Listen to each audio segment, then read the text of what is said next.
Hello everyone. तो आज की वीडियो में हम कोड करेंगे बेसल्स फॉर्मूले को। तो प्रीवियस वीडियो में मैंने स्टर्लिंग्स फॉर्मूले का कोड लिखा था। तो अगर वो वीडियो नहीं देखी तो उसे चेकआउट कर लेना, उसकी लिंक डिस्क्रिप्शन में मिल जाएगी।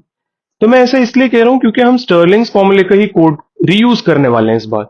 तो देखो क्या करेंगे, नंबर ऑफ डेटा पॉइंट्स इस बार कितने हो जाएंगे, जैसा हमने एग्जाम्पल में लिया था वही सब वैल्यूज लेते हैं, तो 6 हो जाएंगे। Even number of data points के लिए करेंगे और यहाँ पे एक डेटा पॉइंट ऐड कर देते हैं जैसे कि 45 और y की वैल्यू 300। ठीक है, इतना हमने ऐड कर दिया। देन हमें 32 पे ही निकालनी है फंक्शन की वैल्यू, तो x को वही रहने देते हैं। यहाँ फंक्शन का नाम चेंज कर देते हैं, स्टर्लिंग की जगह आ जाएगा बेसल इंटरपोलेशन मेथड। ठीक है, देन a जो है हमारा स्टार्टिंग पॉइंट, वो कितना हो जाएगा, तो वो हमारा इस बार n/2 नहीं हो सकता क्योंकि देखो 6/2 कितना हो जाएगा 3, जो कि ये वाला पॉइंट आ जाएगा, बट हमें तो ये वाला चाहिए था x0। तो हम क्या करेंगे इस बार n-1/2 कर देंगे, तो ये वाला पॉइंट आ जाएगा 5/2, है ना। ठीक है, h और u सेम ही रहेंगे, बट ये जो कंडीशन है ये चेंज हो जाएगी। ये क्या हो जाएगी कि हमारा जो पॉइंट है वो 30 से 35 के बीच में लाई करना चाहिए ना। तो हम ये बोलेंगे कि absolute of u greater than 1 नहीं, जो u है वो लेस देन 0 या फिर ग्रेटर देन 1 नहीं होना चाहिए। इसका मतलब ये सिंपल सा है कि 0 से 1 के बीच में लाई करना चाहिए, तभी वो 30 और 35 के बीच में लाई करेगा। ठीक है, तो ये तो हो गया। देन हमारी डिफरेंस टेबल तो सेम ही रहेगी, तो उसमें तो कोई चेंज नहीं है। मैंने यहाँ पे 6x6 वाली डिफरेंस टेबल बनाने की कोशिश की है। ठीक है, बस सैंपल स्ट्रक्चर बनाने की कोशिश की है जैसी हमारी ये बनेगी। बाकी वैल्यूज तो ऑफकोर्स तुम्हें पता ही है कि सही नहीं है। तो यहाँ पे देखते हैं, तो सबसे पहले हमें क्या चाहिए होता है, हमें y की वैल्यू में सबसे पहले 2 पॉइंट चाहिए होते हैं। तो क्या मैं इस बार ये कॉपी करके एक बार पेस्ट करके एवरेज आउट ले लूं। तो देखो यहाँ पे मैंने इसे ऐसे पेस्ट कर दिया है और यहाँ पे मैं इन दोनों का एवरेज कर लेता हूँ, डिवाइड बाय 2 कर लेंगे। तो यहाँ पे कैसे आ जाएगा। अब तुम बोलोगे कि ये सेम पॉइंट तो होगा नहीं, तो कौन सा पॉइंट होगा। देखो 6/2 कौन सा आ रहा है पॉइंट, ये वाला पॉइंट आ रहा है 3, है ना।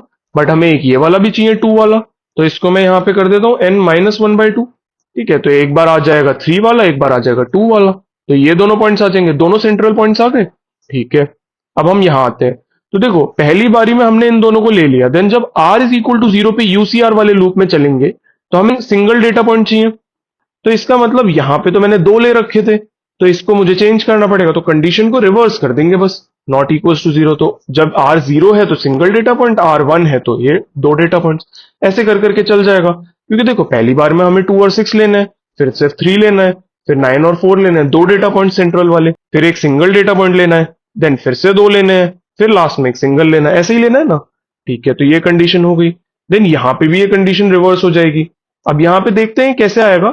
u नहीं आएगा इस बार आएगा u-0.5। ठीक है, ऐसा क्यों हो रहा है ये तो तुम्हें पता ही है, क्योंकि फॉर्मूले में ही था ऑफकोर्स ये। और यही सेम चीज से हम मल्टीप्लाई करेंगे, यही सेम चीज से हम यहाँ पे डिवाइड करेंगे। क्यों, क्योंकि हम u-0.5 को नहीं चाहते दोबारा दोबारा आए वो, मतलब एक बार आएगा फिर ऑल्टरनेट टर्म में नहीं आएगा ना। तो ऐसे करके, तो यहाँ पे अब देखें तो क्या होगा नेक्स्ट टर्म में। तो यहाँ पे u² - r/2 के होल स्क्वायर को मैं ना थोड़ा सा डिफरेंटली लिख देता हूँ। तो मैं कुछ ऐसे लिख सकता हूँ इसे, u-r/2 टाइम्स u+r/2, है ना। तो ऐसे करके मैंने तोड़ दिया। अब स्टर्लिंग में तो u² - r² था, बट बेसल में क्या होता है। तो बेसल में जब हमारा u होता है यहाँ पे, तो यहाँ पे उसके साथ मल्टीप्लाई होता है u-1।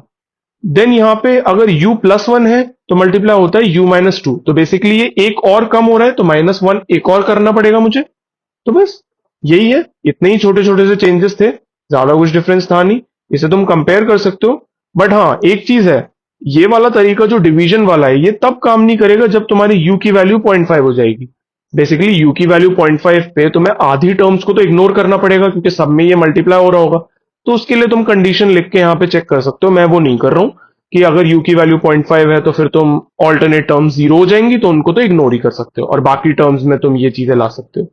ओके, तो बाकी तो सब सही है और यहाँ पे इस मेथड का नाम मैं चेंज करके कर देता हूँ बेसल्स इंटरपोलेशन और इसे रन करते हैं। तो देखो आउटपुट क्या आ गया, 144.4351, यही आया था ना हमारा वैसे भी। तो बस अब वेरीफाई हो गया।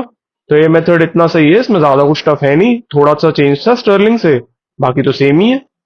तो अब तुम इसे कोड करके देख लेना एक बार, तो और दिमाग में अच्छे से छप जाएगा। चलो, तो आज की वीडियो में बस इतना ही, मिलते हैं किसी और वीडियो में, करेंगे कुछ नया सा कोड या फिर कुछ नया सीखेंगे। Till then stay tuned.